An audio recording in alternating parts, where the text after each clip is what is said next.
for joining us here on The Real Story. I'm Emma Wolfhorst. As we face one of our coldest weekends and dangerous, deadly housing insecurity continues to plague Connecticut at a higher rate each year, we're bringing in state leaders directly addressing the housing crisis, from rent protections to homeless encampments. But first, with just a little more than 1 month until Inauguration Day and President-elect Trump's transition in full swing, we caught up with Senator Richard Blumenthal and brought him your questions, concerns, doubts as Congress and specifically the Senate go through their own transition. Take a listen to our earlier conversation as he joined me right off the Senate floor.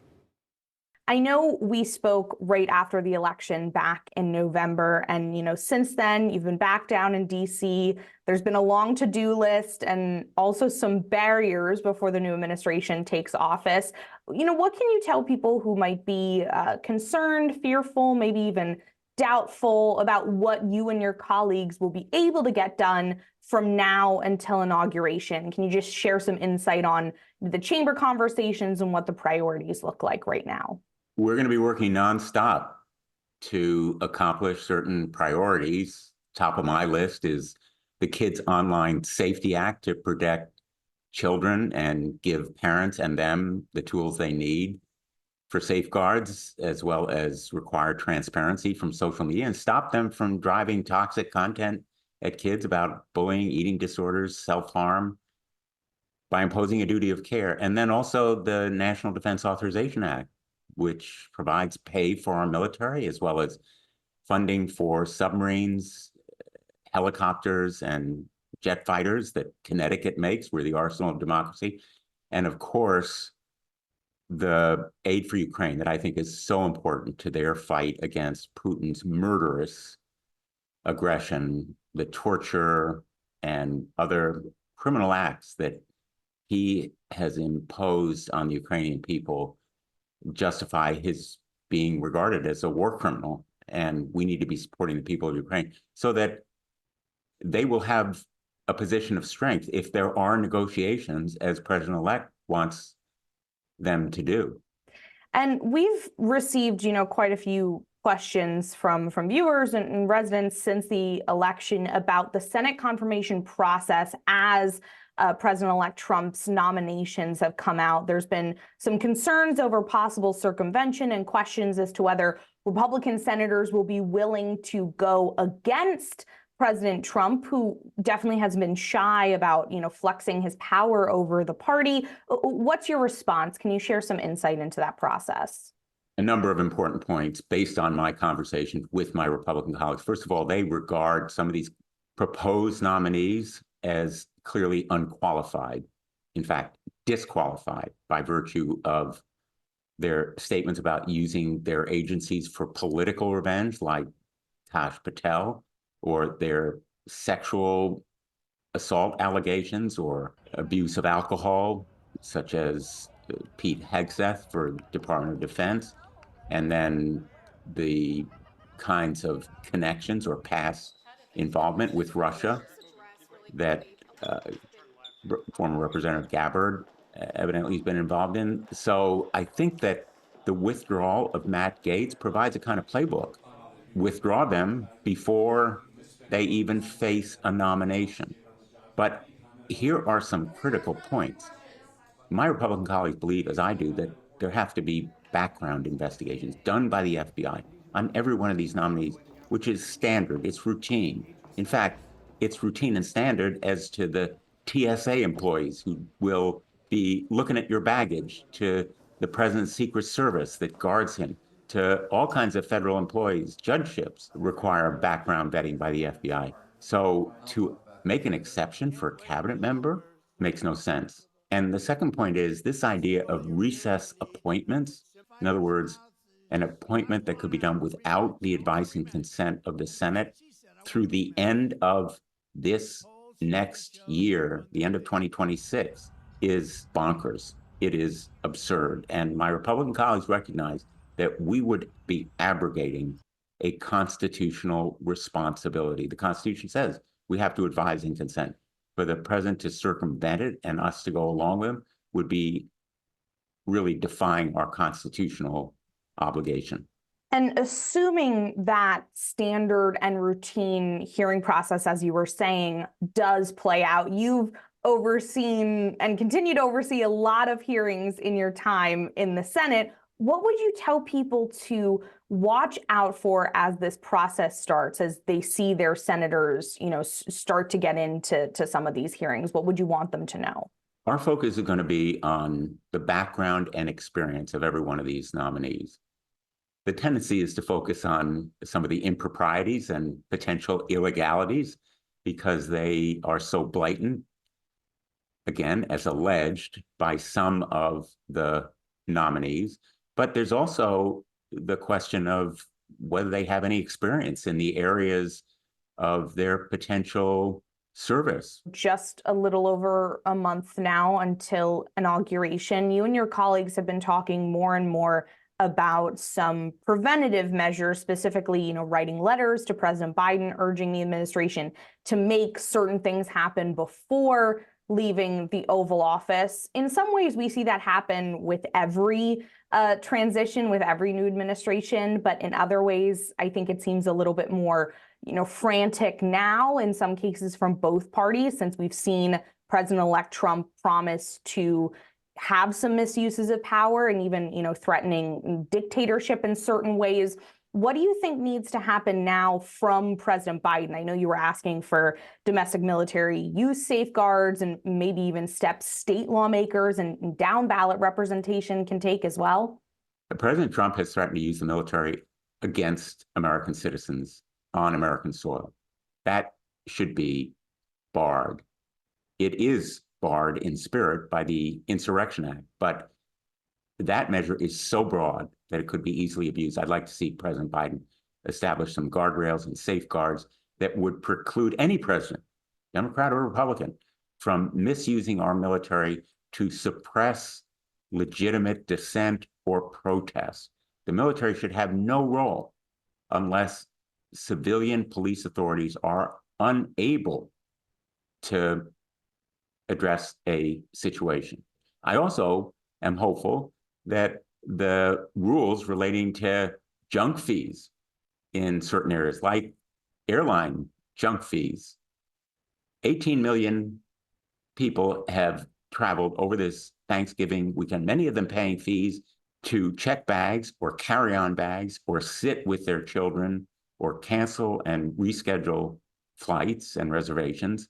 Those junk fees are producing billions, tens of billions of dollars probably for our airlines.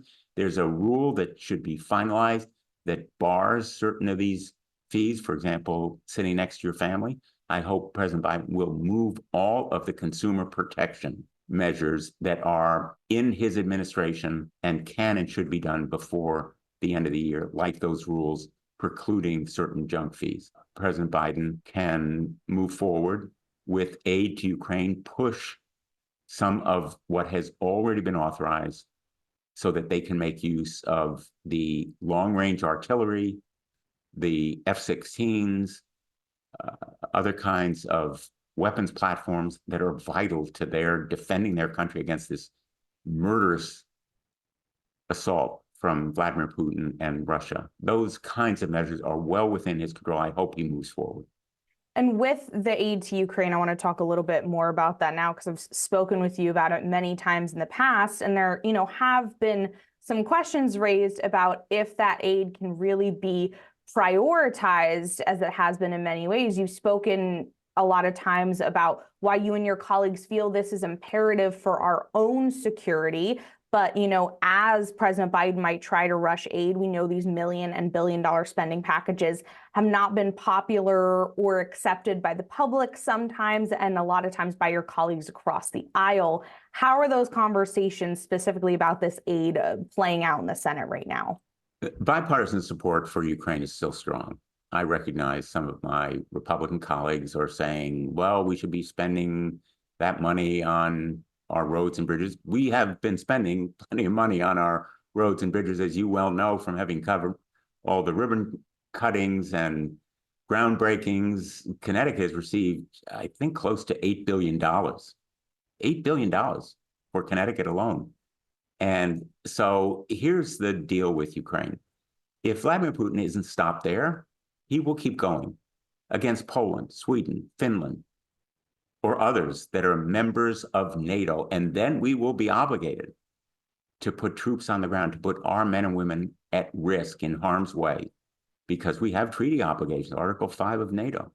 So let's stop Putin in Ukraine, where they are doing the fighting. Ukrainians are fighting our fight. Give them the tools, the means, the weapons to do the job, and they'll do it.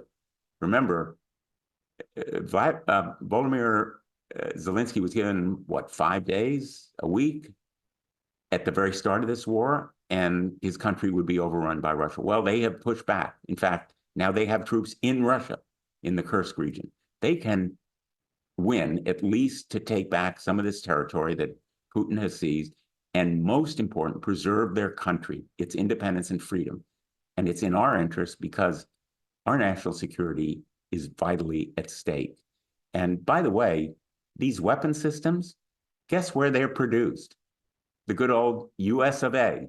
It's our companies, including some in Connecticut, that are actually receiving the production business. So it really benefits us, if you want to put it in a very crass financial way, to have this aid provided and do it now. In our last minute here, we know it is more than just Ukraine. You know, when it comes to foreign aid, the war in the Middle East is worsening quickly, despite Israel's recent ceasefire agreement, which was celebrated, of course, as a win in D.C. There have been attacks continued on Lebanon, and relief and aid workers in Gaza say, at least in northern Gaza, there's famine, massive civilian loss. And we've been hearing from Israeli residents who say they don't, feel protected right now. There's ongoing protest and dissent.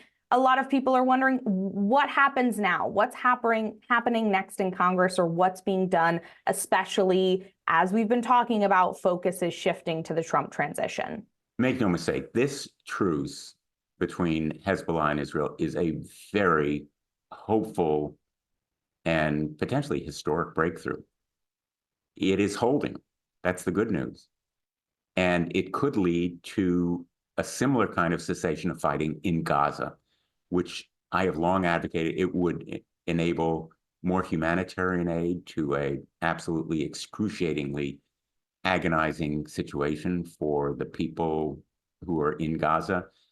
It could lead to a path toward normalizing relations between Saudi Arabia and Israel, peace and stability in the region, return of the hostages, which has to be a priority, and obviously reduction in civilian casualties, all of them urgent, pressing goals. So I am hopeful that the ongoing negotiations, and they are ongoing, could produce a cessation of fighting in Gaza that will pave the way for normalizing relations, extending the Abraham Accords, and achieving some kind of lasting peace in the region.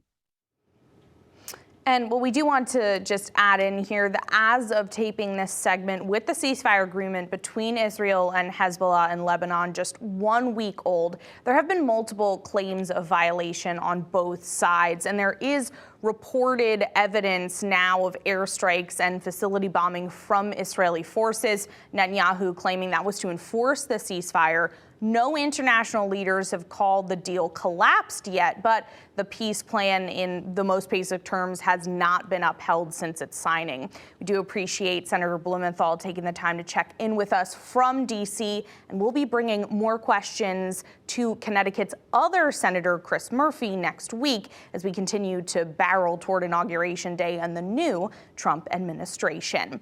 Don't go anywhere, though. We have more this morning. Our exclusive sit-down with state advocates about housing insecurity, what's being done, what needs to be done, and what you may not even realize is happening in our own state, both good and bad. Stay with us.